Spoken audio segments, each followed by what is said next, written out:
How concerned are you about this whole situation? Well, obviously very concerned, but it's not necessarily about basketball. Obviously, this is much bigger than basketball.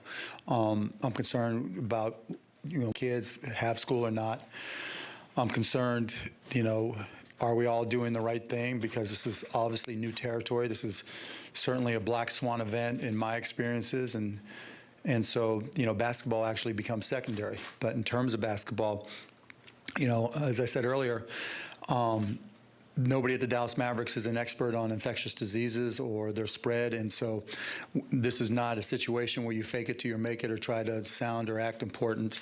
The NBA has hired people with expertise in those areas, and they're working with people from the government and other expert areas, other people with expertise, and so we have to defer to them, and that's exactly what we'll do. And if the NBA, effectively, if one player, two players, whatever it is, already have it, we'll have to act accordingly, and I think the NBA made the right decision. There's a Board of Governors meeting today, obviously. It was before all the info about Utah was out there. Mm-hmm. But it was reported, some owners, most of the owners were in favor of playing games without fans.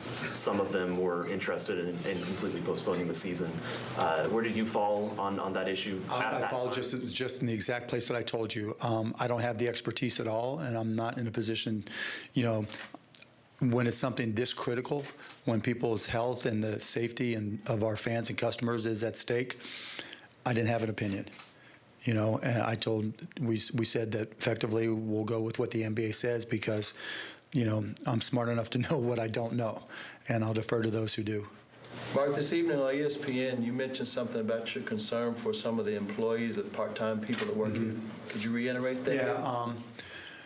Yeah. In talking to when some of the things were coming up that we might not play games, and this was yesterday, I reached out to the folks at the arena and our folks at the Mavs to find out, what it would cost to financially support people who aren't going to be able to come to work.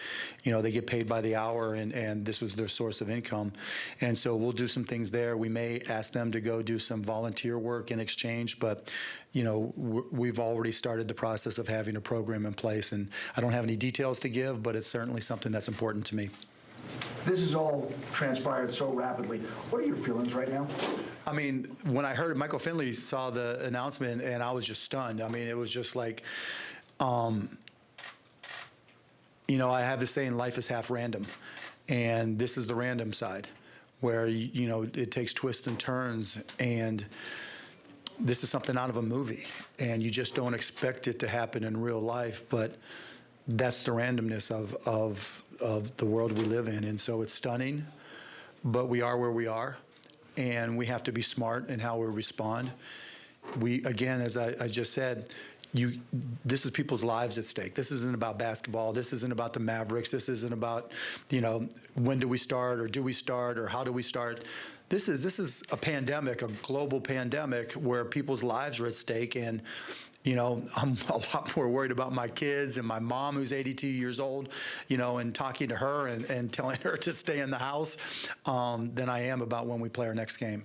Look, we have a lot of flexibility. I don't want to speak for Adam or the NBA, but in terms of the NBA basketball side of this, we have a lot of flexibility because there's nothing that happens after June 12th when we typically end our season. So, it's more important for us to get it right.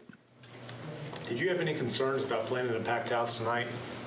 No, I didn't really. I was actually shocked that we had so many people, to be honest. I was half expecting there to be half full. The good news is that you could tell by the screaming and yelling, it was a very young audience, and so that probably makes a lot of sense. But no, I didn't have any reason to believe that anybody was put anybody else at risk. And we tried, last week we tried to be proactive. You saw we handed out all the Purells to everybody. So, that's not going to stop everything, but at least we can try to, take a little bit of action to try to minimize where we could. Thank you, Mark. Thank you, guys. Anybody else? All right, thanks, everybody. Thank you. We got JJ coming up, guys. Oh, let me say one other thing, because I know it'll come up, and JJ, you can feel free to. In terms of what we told the players, we told them to be very vigilant, that this is not a situation where the season's ended, go do what you're going to do. You know, we expect you to stay in Dallas, and the NBA told us that we'll continue to practice and do rehab and continue to do work. And I was very specific, as was coached, to say who you talk to is very important.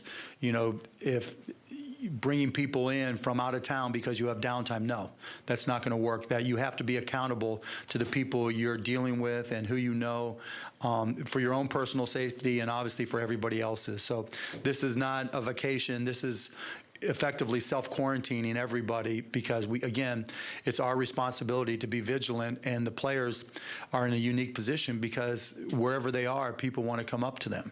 And we had told them when we thought we were going on the road to only eat in the hotel, not to go out to eat, and only use room service. And we kind of reiterated that same thing after the game, that you have to be very, very vigilant and very careful, because you are at risk.